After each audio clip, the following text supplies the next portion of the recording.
Si vous êtes haïtien aux États-Unis avec un statut TPS et que vous parlez français, vous ne le savez peut-être pas, mais vous avez présentement, en ce début de 2026, un ticket d'or dans votre poche pour le Canada. Mais attention, la fenêtre d'opportunité ne restera pas ouverte éternellement. Bonjour à tous et bienvenue sur Haïti Info. Nous sommes le 21 janvier 2026. La situation aux États-Unis reste complexe pour les détenteurs du statut de protection temporaire TPS.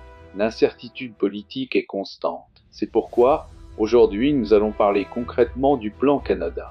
Non pas comme un refuge de dernier recours, mais comme une stratégie solide pour obtenir ce que le TPS ne vous donne pas, la résidence permanente. Voici les 3 voies d'immigration que vous devez absolument considérer maintenant. Premièrement, et c'est votre plus grand avantage, la mobilité francophone. Le gouvernement canadien continue de chercher désespérément des francophones pour s'installer hors du Québec. Si vous avez un niveau de français courant et une offre d'emploi dans n'importe quel domaine qualifié sauf l'agriculture primaire, vous pouvez obtenir un permis de travail beaucoup plus facilement que les autres candidats. En 2026, ce programme est l'une des voies les plus rapides.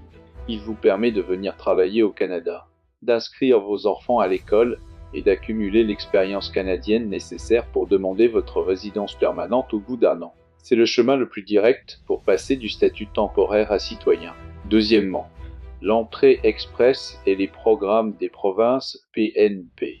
Ne faites pas l'erreur de penser que vous devez être médecin ou ingénieur. En 2026, le Canada cible massivement les métiers spécialisés.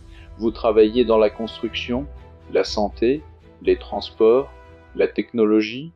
De nombreuses provinces comme l'Ontario, le Nouveau-Brunswick ou le Manitoba ont des tirages spécifiques pour ces métiers. Avec votre expérience de travail acquise aux États-Unis sous TPS, vous avez un profil très compétitif. Votre expérience américaine compte. Combinez-la avec votre bilinguisme anglais-français et votre score grimpe en flèche. Troisièmement, un point crucial de vigilance. Je sais que beaucoup pensent à l'asile ou aux motifs humanitaires. Soyons clairs. Quitter les USA pour demander l'asile au Canada, en ayant eu le TPS, est risqué en 2026.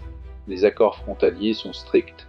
Ne gâchez pas votre chance d'entrer par la grande porte de l'immigration économique en essayant de forcer la petite porte l'asile qui risque de se refermer sur vous. Misez sur vos compétences, pas sur votre vulnérabilité. En résumé, votre maîtrise du français et votre expérience de travail américaine sont des mines d'or. Ne restez pas passif à attendre que les lois changent aux États-Unis. Voici votre devoir pour cette semaine. Passez vos tests de langue TEF ou TCF Canada. Faites évaluer vos diplômes EDE.